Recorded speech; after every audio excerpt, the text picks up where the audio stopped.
dans les Oui, c'est possible, où je vais à la rencontre de personnes, connues, inconnues, des êtres humains qui ont osé être eux-mêmes, qui transforment ce que leur propose la vie en cadeau pour eux-mêmes.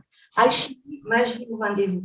Pour ceux qui ne me connaissent pas encore, je suis Céline Boiteux, accompagnatrice de lettres, femme de soins, coach spécialisée en neurosciences, et je vous guide vers la santé de votre vie pour être plus heureux par amour pour vous-même.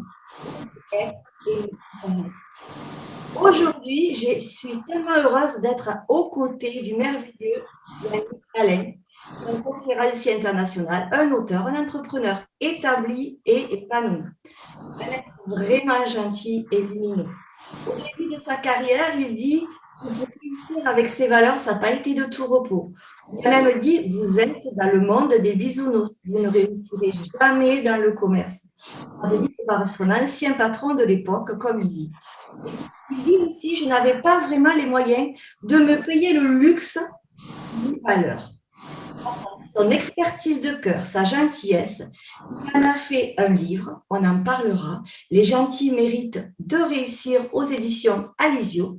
Après ses expériences douloureuses, il s'est choisi et est devenu successivement directeur de grandes entreprises, manager et organisateur de grands événements d'inspiration. Aujourd'hui, il est le créateur, le cofondateur de la Neuro Business School, de la Journée de l'audace.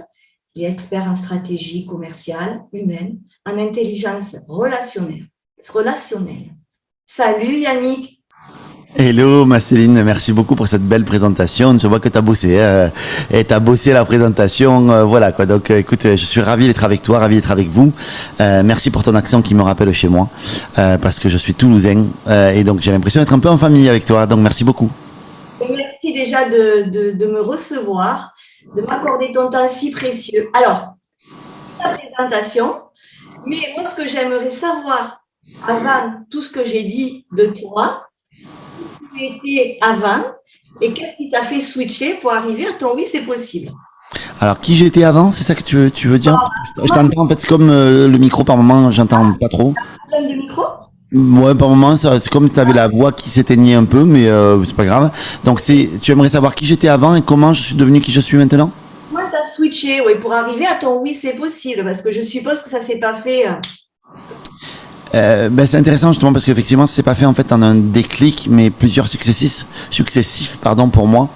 Il y en a plusieurs en fait. Il y a eu je pense que je suis pas quelqu'un qui suis on va dire extrêmement qui a une estime de moi extraordinaire. Voilà, et ça a toujours été le cas depuis tout petit. En fait, j'ai toujours été douteux. Alors, beaucoup de personnes te diraient que finalement, le doute n'est pas une si mauvaise chose que ça, puisqu'elle te permet justement d'avancer, elle te permet de valider que tu es dans le doute critique des choses et que justement tu avances. Là où c'est problématique, c'est quand ça t'empêche d'avancer, en fait, le doute. Le doute ou le manque de confiance en soi, le manque d'estime de soi. Et quand il t'empêche d'avancer, c'est sûr que là, il devient problématique. Et là, il faut le traiter. Moi, j'ai eu une grande chance, c'est que j'ai peut-être une estime de moi qui est pas extraordinaire, mais une relativement bonne confiance en moi. Pour faire la différence entre les deux, je sais que pour la plupart, vous savez, mais l'estime est quelque chose qui va renvoyer à quelque chose de beaucoup plus global. Quelque chose qui est beaucoup plus, qui va intégrer beaucoup de choses et qui va beaucoup plus être axé sur qui tu es et ce que tu fais et la vision que tu as de toi, là où la confiance en toi va plus être axée beaucoup plus sur ce que tu fais. Et du coup, j'ai quand même toujours eu cette foi en moi de dire tu vas être capable de faire, tu vas être capable de réaliser des choses. Et du coup, ça, je pense que ça m'a aidé énormément, cette qualité à savoir faire, à révéler beaucoup plus qui je suis par la suite. Et tu sais, pour le comprendre, en fait, entre la confiance et l'estime, par exemple, je vais te faire confiance, Céline, pour me donner un rendez-vous, être à l'heure, réaliser ton interview. Je vais te faire confiance si tu veux demain me faire une piqûre, parce que je sais que tu es une ancienne infirmière. Donc du coup, je vais te faire confiance en fait pour bien me piquer et dire c'est certain qu'elle va faire les choses comme il faut. Mais par contre, je vais t'estimer pour tes qualités de cœur, t'estimer pour la personne que tu es, pour les valeurs que tu défends, pour la belle personne que tu es et ce que tu essaies d'apporter au monde. Je vais beaucoup plus t'estimer pour ce que tu es. Tu vois, et l'estime elle est composée de 3 éléments, la confiance en soi, donc ce que tu fais évidemment, l'amour de toi, donc que tu peux dégager, Ça, c'est voilà, c'est moi, c'est le curseur que je peux en tout cas essayer de travailler. Et puis la vision que j'ai de moi. Est-ce qu'il y a un décalage entre qui je voudrais être, qui je crois que je suis et qui je suis vraiment. En tout cas, c'est ça en fait. C'est quel est le décalage finalement entre qui j'estime que je suis et qui j'aimerais être. Et plus le décalage est grand, plus il y a de la souffrance et de la douleur en fait par rapport à ça. La vision de soi ou l'image de soi en fait finalement. Beaucoup. Et qui renvoie à l'image physique évidemment, mais qui renvoie beaucoup sur pas mal de choses. Et donc du coup, je suis pas un grand professionnel de ça. Et donc il y a plusieurs déclics, moi, qui se sont déroulés en fait finalement dans ma vie. Et l'un des premiers qui a été important, ça a été le déclic de comprendre que à l'école, comme je me sentais nul à l'école et que je me sentais mauvais, l'un des premiers déclics, ça a été de me dire en fait, les adultes ont leurs propres problématiques en fait aussi. Et en fait, les adultes, ce qu'ils te disent n'est pas parole d'évangile. Et j'ai eu ce déclic-là quand une fois mon beau-père en fait était quelqu'un qui exploitait des terres. Et donc du coup, il me mettait beaucoup souvent dans un tracteur. Je devais passer le tracteur et bon, il n'était pas très pédagogue. J'ai appris beaucoup de choses avec lui, mais c'est pas quelqu'un qui était forcément très pédagogue et très doux dans sa manière d'apprendre les choses. Quelqu'un qui apprenait beaucoup dans la confrontation et dans la provocation et dans l'humiliation même par moments. Et une fois, en fait, il m'avait envoyé dans un champ avec un ami à moi, avec un camion. Il avait un camion, en fait, et ce camion-là, il m'envoie, en fait, donc c'était un espèce de camion benne, en fait, mais qui était une vieille rogne. Et en fait, il redémarrait pas, ce camion. Il fallait le démarrer en le tirant. Ah, tu sais, et bon, un camion, tu le démarres pas comme ça, quoi. Et donc, il fallait surtout pas le démarrer et mal le démarrer, et le caler, pardon, dans un champ qui était plein de bosses, parce que tu peux pas le redémarrer, il fallait le tirer, vraiment, c'était compliqué. Et du coup, moi, j'avais l'habitude d'utiliser ce camion-là, et je suis avec un de mes meilleurs amis à l'époque, Stéphane, et on est dans ce camion-là, et puis il me dit, il me dit surtout tu le cales pas, ok. Et il avait une petite admiration pour mon pote Stéphane qui était avec moi, parce que Stéphane moi j'étais gringalet, j'avais 15 ans, mais j'étais un petit gringalet en fait, j'étais petit, et j'étais tout maigre, et lui Stéphane, il était déjà grand, formé, très costaud, et il est très, très ami avec son père. Et donc il avait un certain respect pour lui, et à chaque fois il l'encensait. Et donc là, moi j'avance le camion, on ramassait des cailloux dans le camion, parce que c'était l'objectif, en fait, c'était de ramasser des cailloux pour assainir le champ. Il y avait des briques, des cailloux, ce genre de trucs là, pour que ça pousse mieux. Et là, j'ai mon pote Stéphane qui me dit, Yannick, il me dit, j'aimerais bien avancer le camion. Il a 15 ans, il a un peu plus que moi, il a 6 mois de plus que moi, il a 15-16 ans lui. Et je lui dis, fais juste attention de ne pas le caler, parce que t'as entendu Serge, si jamais on le cale, on va se faire engueuler et ça va craindre, quoi, tu vois. Et là, mon pote, évidemment, prend le camion, je lui fais confiance. Il prend le camion et évidemment, il le cale.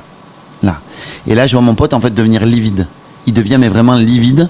Il me regarde, il devient blanc, en fait, il me dit, il va m'engueuler, Serge. Et comme il a cette espèce d'image auprès de Serge, il n'a pas envie de la perdre. Et moi, je le vois comme ça, je lui dis, écoute, t'inquiète pas, je vais dire que c'est moi qui ai calé le camion. Ne t'inquiète pas, je vais dire que c'est moi, et puis je me ferai engueuler, mais c'est la vie, c'est comme ça, j'ai l'habitude, on va dire. Et là, donc, mon beau-père arrive, et je lui dis, en fait, écoute, excuse-moi, en fait, j'ai calé le camion, en fait. Et là, en fait, il m'envoie, en fait, il m'engueule, mais il me passe un savon, en disant, regarde Stéphane, il l'aurait jamais calé, lui, le camion, t'es un nul, t'arriveras jamais à rien, et il me met plus bas que terre. Et bizarrement, d'habitude, ça me touche, mais là, ça ne me touche pas du tout. Et en fait, je le regarde comme ça, et dans ma tête, je me dis, mais en fait, ce qu'il dit est fou, puisque c'est Stéphane qui a... et moi, je prenais ces paroles comme des paroles d'évangile, en fait. Quand il disait quelque chose, j'estimais que c'était juste, en fait. Et là, je me dis, mais en fait, t'es complètement à côté de la plaque, en fait, dans ce que tu dis. Et du coup, de là, en fait, je me suis dit, en fait, les grandes personnes sont pas forcément... Ce qu'elles disent, c'est pas forcément juste. Et là, j'ai cette espèce de switch dans ma tête qui se passe, et je me dis, voilà, donc ça, c'est un premier outil, de me dire, ne laisse pas les autres te définir. Parce qu'en fait, si tu laisses les autres, même les adultes, te définir et définir qui tu es, ce que tu es capable ou pas, en fait, en réalité, en fait, ils sont pas dans le juste, en fait. Et c'est rigolo parce que ce manque de fiabilité là, que moi j'ai ressenti à ce moment-là, je me suis dit, mais en fait, c'est à moi de créer ma vie, en fait. Puisque lui, ce qu'il dit, c'est pas toujours juste. Et donc, ça a été quelque chose de très important pour moi. En tout cas, ça a été un premier déclic. Ça, sur la notion de tout est possible. Après, le deuxième déclic, pour moi, ça a été... quand voilà, j'ai commencé à construire ma vie, j'ai commencé à me dire que tout était enfin voilà, je me suis dit, bah allez, tu peux être commercial, tu peux y arriver, c'était dur pour moi. Mais j'étais entre deux et j'avais pas vraiment envie de vraies décisions dans ma carrière. C'était soit j'étais chanteur et j'ai exprimé mon côté, on va dire, commercial entre parenthèses, soit j'exprime mon côté artistique plutôt, soit j'exprimais mon côté commercial, mais j'arrivais pas à faire de choix. J'étais entre les deux. J'étais pas complètement musicien, mais j'étais pas complètement commercial non plus.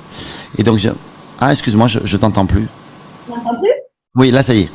Donc, je te dis, tu as fait des études parce que tu disais que tu n'étais pas super bon à l'école, mais là, quand même. Non, ouais, j'ai fait un bac professionnel, donc vente et représentation, mais à l'époque, c'était très peu valorisé. Je suis très content de l'avoir fait parce que j'ai appris des trucs. Mais à l'époque, en fait, ça me passionnait tellement pas l'école que j'ai cumulé, en fait, le plus gros. J'ai cumulé en fait le plus gros nombre de demi-journées d'absence de l'école. C'était catastrophique en fait, je me rappelle en termes d'absence, de présence plutôt, de niveau de présence ou de niveau d'absence. En tout cas, c'était assez catastrophique. Et donc oui, j'ai eu mon bac, j'ai eu mon bac, mais ça a été un bac professionnel, mais ça a été compliqué. Voilà, ça avait été compliqué en tout cas de l'avoir à l'époque. Enfin, pas l'avoir, mais en tout cas, c'était compliqué avec l'école en elle-même. En fait, j'avais un problème avec l'école. Et donc là, en fait, mon second déclic, ça a été de me dire, je ne sais pas, en fait, je me lançais dans le commerce, mais en fait, j'étais pas aligné avec mes valeurs, j'étais pas aligné, c'était compliqué. Les entreprises qui m'embauchaient, c'était complexe. Elles étaient pas du tout alignées. Moi, ça me posait problème, en fait, parce que je suis un gentil, de base, tu vois. Et comme étant un gentil, en fait, j'ai jamais voulu renier cette valeur-là. Même si, évidemment, ça a été très difficile, tu vois. Et ce qui a été déterminant pour moi, ça a été, en fait, l'accident de ma petite amie qui à l'époque est devenue tétraplégique et puis moi j'ai 24 ans à l'époque, je fais 25 ans en fait à l'hôpital et en fait elle a cet accident là et là je me dis il n'y a plus le choix Yannick, là en fait c'est tu brûles les bateaux, donc là en fait il faut que tu avances, tu n'as plus le choix que d'avancer maintenant. Et donc du coup je me mets en fait finalement à trouver un petit job en fait alimentaire de commercial.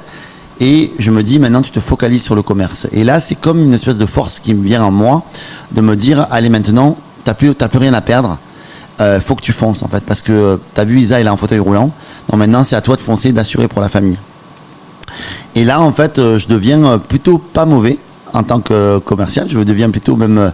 En fait, ce qui se passe, c'est que j'avais entamé, en fait, avant une formation comme une formation en fait commerciale où quelqu'un avait déjà en fait il y a eu deux déclics en fait. Il y a eu un premier déclic en fait avec une formation où quelqu'un m'a dit écoute, tu es capable d'être un très bon commercial et d'être aligné avec tes valeurs.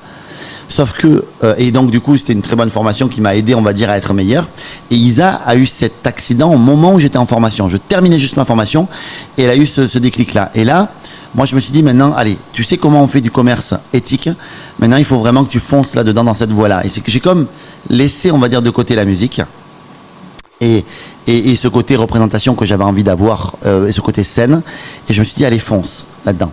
Et en fonçant là-dedans, après, du coup, j'ai cartonné. Je me suis fait débaucher, redébaucher d'une boîte. Voilà, quand on a d'abord aligné mes valeurs avec mon métier. Donc, comme quoi les gentils méritent aussi de réussir. Vraiment, c'est ce que je dis dans mon livre. Voilà, qui est ici et qui est également là, par ici, voilà, ici, là. Et donc, du coup, là, je me suis mis en fait finalement vraiment à cartonner dans mon métier, à vraiment avoir des performances. Et ces performances m'ont amené à me faire débaucher de boîte en boîte, en fait. Et donc, du coup, il y a une boîte en fait qui a commencé à me débaucher, puis une autre boîte qui m'a débauché de cette boîte-là, et je suis devenu directeur commercial comme ça. Voilà. Et le troisième déclic que j'ai eu, c'est que j'étais un commercial qui tournait plutôt bien. Et un directeur commercial, j'étais déjà directeur, j'avais 26 ans, j'étais déjà directeur commercial. Et en fait, alors je prends beaucoup de raccourcis, il faut lire mon livre si vous voulez avoir toute l'histoire et puis surtout les éléments, mais... On parlait un petit peu aussi. Mais voilà, et donc du coup, le troisième déclic que j'ai eu, en tout cas j'en ai eu plusieurs des déclics, mais le troisième déclic que j'ai eu, c'était quand j'ai été directeur commercial et je sentais que j'avais envie de monter ma boîte. Mais j'avais envie de monter mon entreprise, sauf que j'étais pas complètement prêt, j'avais peur, j'avais le syndrome de l'imposteur. Comme je vous le dis, j'avais pas une estime de moi extraordinaire. J'ai travaillé tout au long de moi ces trois éléments de confiance, d'amour de soi et de vision de soi. Sauf que c'était complexe quand même. Et finalement, en fait, un jour, en fait, je me suis cassé la jambe.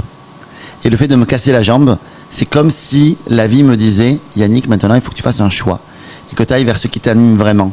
Et là, j'ai commencé à me réautoriser, à me dire, qu'est-ce que t'aimes, Yannick? J'étais celui l'homme que je devais être. Et puis, je suis devenu, à ce moment-là, je me suis dit, est-ce que tu t'autorisais à être l'homme dont tu as envie d'être fier et qui a envie de réaliser vraiment ses rêves. Et là, à ce moment-là, on me casse à la jambe, j'ai eu des déclic. Je me suis posé 3 grandes questions. Qu'est-ce que tu aimes faire? Qu'est-ce que tu sais faire? Et qu'est-ce qui te rend unique? Et ces 3 grandes questions, en fait, que j'ai couchées sur un papier, en fait, m'ont permis de faire un pont et à me dire, maintenant, je veux créer ma vie. Et du coup, j'avais toujours des envies de scène, toujours eu des envies de spectacle, toujours eu des envies de commerce aussi, parce que j'aime ça, le commerce. Et c'est comme ça que j'ai créé mon métier de conférencier, mon métier sur Internet, tout ça. Voilà, c'est comme ça que j'ai décliqué tout ça. Alors évidemment, c'est un très grand raccourci. Il y a évidemment beaucoup plus d'éléments, mais en tout cas, si je dois planter le décor, c'est plus ou moins ces 3 éléments qui m'ont mené là où je suis aujourd'hui. Et du coup, franchement, c'est une super belle histoire, parce que c'est très puissant. Je l'ai beaucoup raccourci, hein, mais oui. Et tu vois, quand tu dis je me suis cassé la jambe, enfin, moi en tout cas, en tant que femme de soins, les jambes, c'est ce qui nous sert d'avancer. Ouais. Si tu te les cassées, c'est pour te dire là, si tu continues, tu vas plus avancer, quoi. C'est Complètement. un beau signe de la vie, de l'univers, appelons-le comme on veut, on s'en fout complètement. Mais l'idée, c'est ça, parce que les mots du corps sont les mots de l'âme aussi. Hein. Eh oui, c'est ça.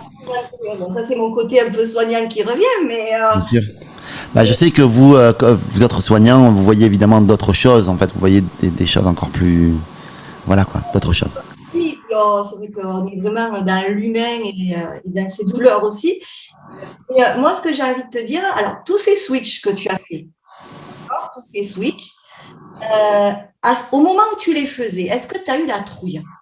Oh, tout le temps. Et puis moi, déjà de base, je suis quelqu'un d'assez peureux de base, hein, en fait. C'est-à-dire que d'un naturel, en tout cas, qui est drivé par la peur. Donc du coup, je suis très axé sur le futur. Donc qui est axé sur le futur est axé sur la peur, sur l'anxiété, de qu'est-ce qui pourrait arriver si. Alors si tu es axé dans le futur en te disant tout va bien se passer, c'est génial. Sauf que moi j'ai le scénario positif, mais j'ai aussi le scénario négatif. Et des fois, en fait, ça me fait peur. Donc je suis d'un naturel très peureux. Donc à chaque fois que j'ai entrepris quelque chose, j'ai à chaque fois flippé ma race. À chaque fois. À chaque fois. Bon, alors ça fait plaisir, ça fait plaisir à entendre. Et du coup, comment tu as fait pour gérer? J'ai cette espèce pas de foi, mais de me dire en fait, je ne veux pas regretter les choses. C'est-à-dire que je veux pas avoir de regrets. Et mon père m'a toujours dit, il vaut mieux avoir des remords que des regrets, ou un truc comme ça. Enfin, en tout cas, c'est quelque chose comme ça que mon père m'a toujours dit. Et je crois que lui a toujours drivé sa vie comme ça, et je trouve que ça lui a pas trop mal réussi. Il a en tout cas la vie qu'il avait envie d'avoir, je pense. Il vit en Bretagne aujourd'hui avec une vue sur la mer, et à chaque fois qu'il a eu quelque chose qui l'attirait, mon papa, il est toujours allé dedans.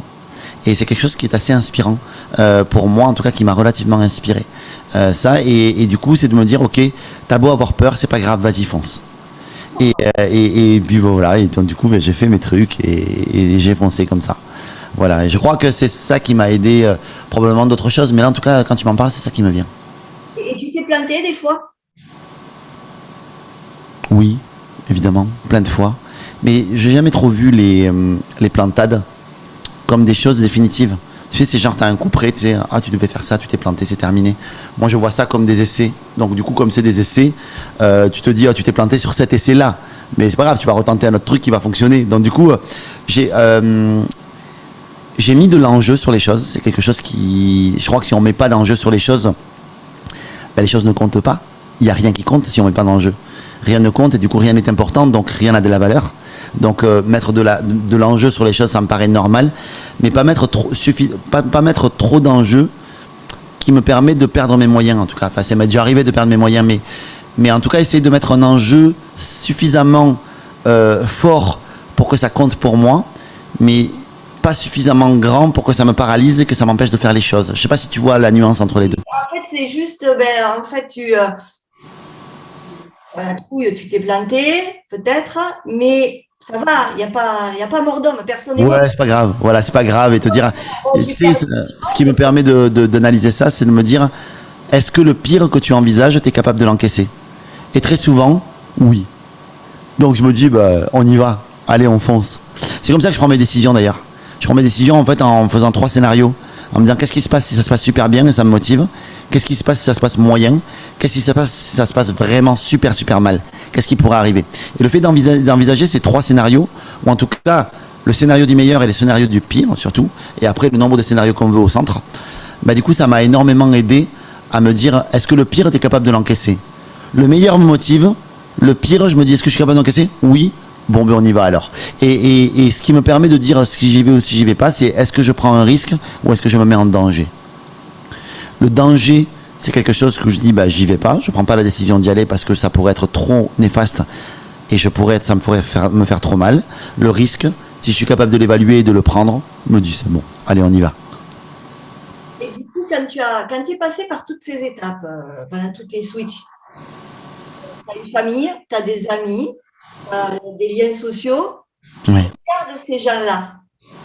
Comment ça a été pour toi? J'ai appris très tôt en fait à surveiller la porte de mon esprit.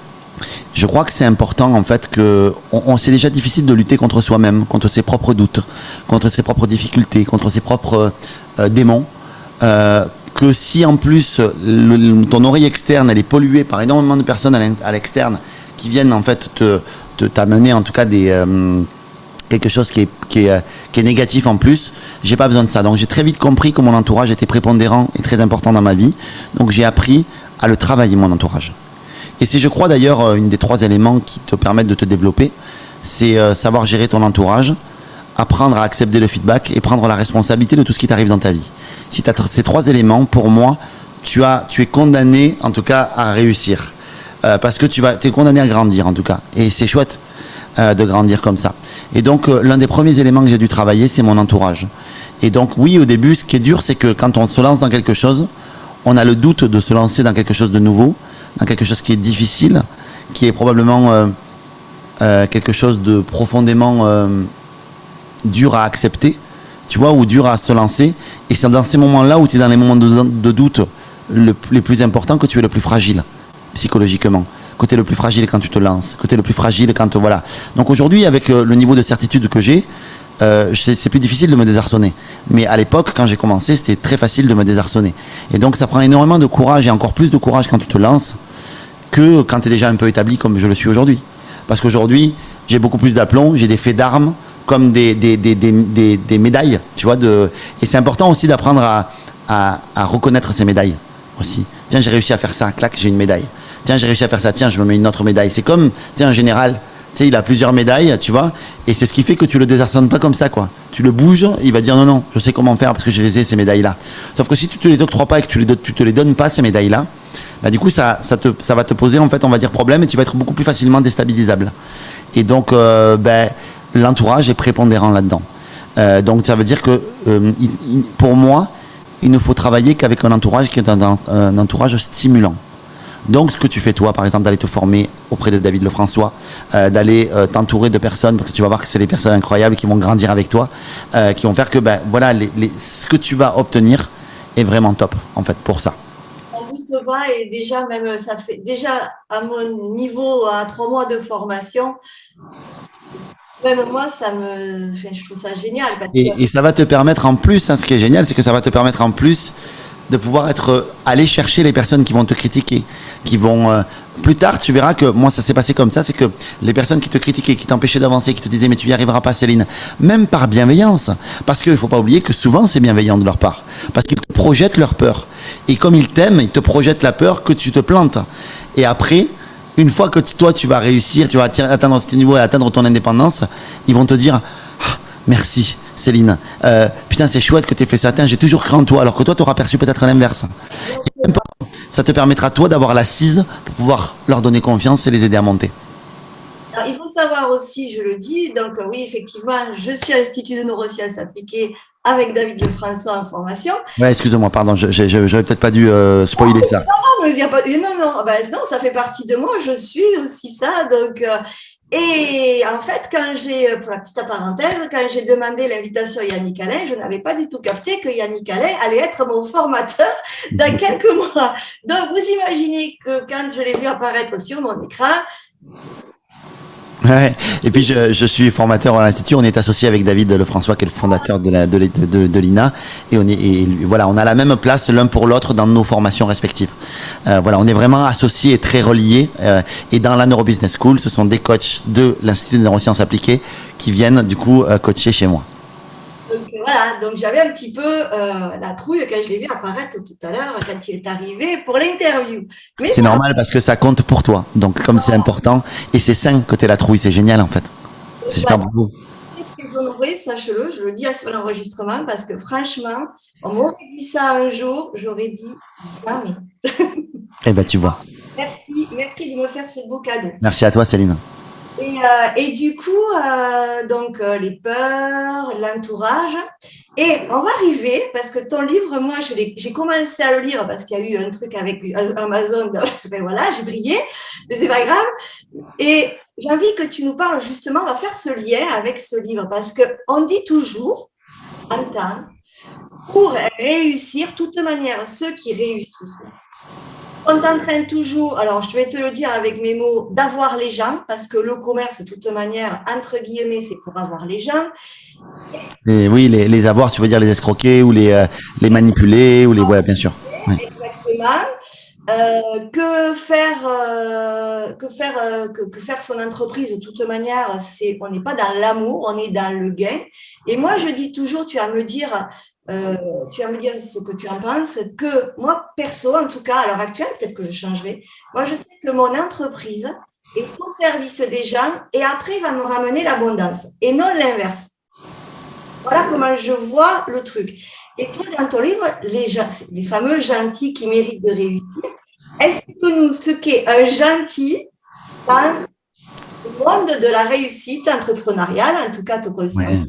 Après, la réussite, elle est très. Il faudrait redéfinir la réussite aussi parce que la réussite est quelque chose d'extrêmement large et extrêmement, on va dire,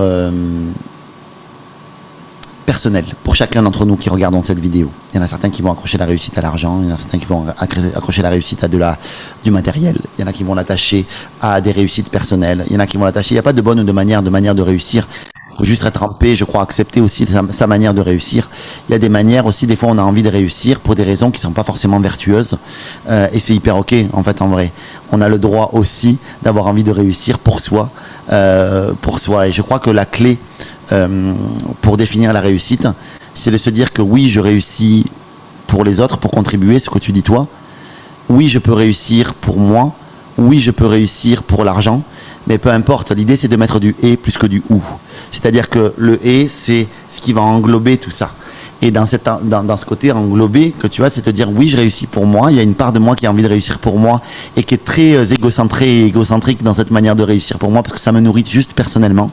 Et il y a une réussite qui me dit tiens, ben j'ai aussi envie de réussir pour contribuer et j'ai aussi envie de réussir pour gagner de l'argent parce que gagner de l'argent c'est important pour soi, c'est important pour son entreprise, c'est important pour faire vivre des gens. Moi aujourd'hui j'emploie des personnes et même si je fais un chiffre d'affaires assez conséquent pour certains et très peu pour d'autres, peu importe, moi ça me va parce que ça me permet de faire vivre des gens. Moi quand je vois que mon assistante elle s'achète un appartement, l'appartement de ses rêves parce que je l'emploie, ben je suis fier de moi pour ça. Tu vois, je me dis, bah, c'est chouette. En fait, tu crées un emploi, tu fais vivre des familles. Et je trouve que c'est important. Tout ça. Alors, on peut en dire ce qu'on veut. On peut dire peut-être que je la paye pas suffisamment ou que je paye, mais en tout cas, je me dis, bah, tu sais, ça permet ça. Voilà. Normalement, je la paye pas trop mal. Mais voilà. Mais en tout cas, ça peut être, voilà, c'est ça qui me touche. En tout cas, dans tout ça. Et puis, c'est de se dire, j'englobe tout ça. Donc, la réussite, c'est ça. Après, le déclic autour de ce livre, il est beaucoup relié à cette espèce de dichotomie que j'avais à avoir honte d'être gentil. C'est-à-dire que c'est moi, hein, tu sais, le livre me soigne à moi en réalité. Hein, cette réflexion-là m'a soigné à moi. C'est de me dire, mais en fait, pourquoi est-ce que j'ai honte d'être un gentil? Pourquoi je dis, ouais, je suis pas si gentil que ça? On l'a toujours dit de moi que j'étais un gentil. On l'a toujours dit. Et à chaque fois, en fait, j'ai pris ça comme un handicap. Et en fait, à un moment donné, je me suis posé la question de me dire, mais en réalité, est-ce que tout ce que j'ai pas, c'est pas relié à ma gentillesse et à cette capacité que j'ai à me connecter à l'autre? Est-ce que ce serait pas mon super pouvoir à moi? Entre autres choses. Et en fait, quand j'ai réfléchi, je me suis dit, mais oui, tout ce que j'ai aujourd'hui, toute l'abondance que j'ai aujourd'hui, je la dois à ma gentillesse. Alors plutôt que de me cacher de cette gentillesse et me dire que un entrepreneur, il doit apprendre à se couper de ses émotions et à être un fief et connard en fait pour réussir, finalement, est-ce que c'est pas maintenant l'inverse? En tout cas, moi, est-ce que je suis pas l'inverse de ça? Est-ce que la réussite d'un entrepreneur qui est relié à son cœur, c'est pas possible et qu'il l'assume aussi? Et donc, ce livre-là, c'est plus un cri du cœur dans ce sens-là, à me dire, ben finalement, je peux être gentil, assumer ma gentillesse et aussi m'autoriser à réussir. Il est surtout fait pour que les gentils arrêtent de se dire, ah mais je suis trop gentil pour réussir, c'est pas possible. Il est surtout pour dire aux gentils, hey mec, te cache pas derrière ta gentillesse parce que t'as pas le courage d'assumer qui tu es vraiment. Te cache pas derrière ta gentillesse parce que tu confonds gentillesse et manque d'affirmation de soi. Tu peux être affirmé et gentil. Te cache pas derrière ta gentillesse pour pas réussir parce que c'est pas vrai. Ta gentillesse, c'est peut-être ta plus belle arme pour réussir parce qu'elle va t'aider à ouvrir le cœur de l'autre, de tes clients, de tes fournisseurs, de tes employés, de tes salariés, de tout ça. Ta gentillesse, c'est ça qui va créer le lien avec tout ça et qui va faire que ton entreprise, elle va avoir une âme. Elle va avoir quelque chose de fort. Mais ne te cache pas derrière ta gentillesse pour te cacher derrière tes peurs, tes croyances limitantes et tout ça, parce que c'est pas le cas, d'accord? Ta gentillesse, elle existe pour de belles choses et elle permet d'ouvrir le cœur de l'autre. Et si cette énergie de gentillesse est, on va dire, utilisée à bon escient, et c'est un peu le mode d'emploi, le livre est le mode d'emploi de ça, c'est tu peux utiliser ta gentillesse avec la bonne énergie, de la bonne manière et bien canalisée, c'est une force incroyable. Parce que la gentillesse, c'est ni plus ni moins que de l'amour. Et une expression de l'amour. Et ben voilà, allons-y quoi. L'expression de l'amour, ça te permet de te relier à l'autre, ça te permet d'ouvrir les émotions de l'autre, ça te permet de te connecter à toi, ça te permet d'avoir de vraies relations avec les gens et de créer un vrai business rentable et durable dans le temps, qui fait que c'est invulnérable. Ça te permet de générer du bouche à oreille. Ça te permet, la gentillesse permet tout ça dans ton business. Donc c'est un vrai pouvoir. Écoute, le love. Ouais, voilà. Mais encore une fois, le love, ça veut dire aussi se donner du love. Donc ça veut venir taper du poing sur la table et savoir dire, hey mec, là c'est pas ok ce qui est en train de se passer là. Donc ça c'est pas ok et ça veut dire taper sur le poing sur la table. Ça veut dire par moment aussi savoir mettre une baffe à quelqu'un qui te respecte pas. Et donc c'est ça aussi la gentillesse. C'est savoir aussi se respecter soi-même. C'est vraiment s'honorer soi-même. Absolument. Et honorer l'autre. Oui, mais dans une intention de gentillesse et d'amour, mais à un moment donné, savoir taper du poing sur la table, c'est important. Moi, je dis toujours, on ne peut pas donner de l'amour aux autres si notre jauge d'amour est vide. Donc, Oui. Sinon, on va l'exiger et la chercher chez l'autre et la puiser chez l'autre plus que la distribuer. Magnifique. C'est magnifique. Alors, pour finir l'interview, alors déjà, allez voir ce livre, allez l'acheter, allez vous en inspirer parce que... Ouais, vraiment, moi je serais très fier j'en suis très fier de ce livre-là. Donc, donc allez vous en inspirer. il existe un audio aussi pour ceux qui n'aiment pas trop lire. Il existe sur Audible en audio et il fait 7 heures d'écoute. Vous mettez ça dans la voiture, vous n'avez même pas besoin de lire. C'est un livre que vous pouvez ne pas lire, mais écouter. Et je tenais vraiment à avoir un acteur, un comédien qui fasse bien le job. Et donc il est lu incroyablement bien. Et voilà, c'est une exclusivité Audible. Je suis produit par Audible, qui est Amazon en fait. Et je suis très fier du travail qu'ils ont fait, vraiment. On l'a fait en collaboration, mais ça a été vraiment du très beau travail. Alors, du coup, Yannick, avec tout ce que tu nous as dit, quel conseil tu donnerais aux personnes qui vont t'écouter pour justement faire le premier switch à dire oui, c'est possible? Il y en a plein, en fait, de conseils que je pourrais te donner.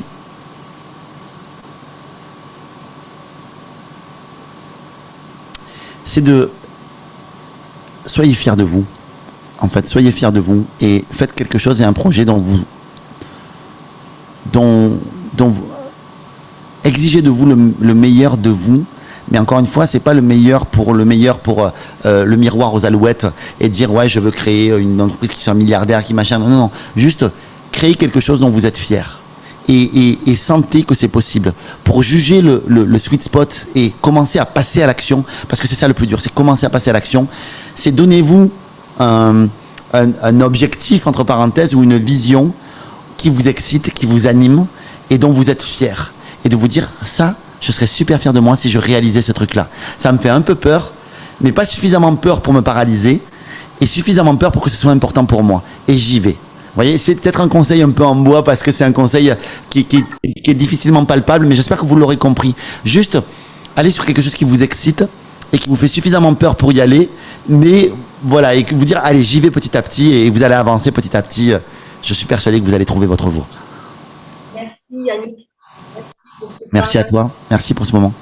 Merci vraiment de partager ton expérience qui est riche et qui est tellement inspirante d'un gentil, qui fait plaisir dans ce monde où tout bascule, tout bouge, transforme. Donc oui, la gentillesse fera partie de ce nouveau monde dans l'entrepreneuriat et ailleurs.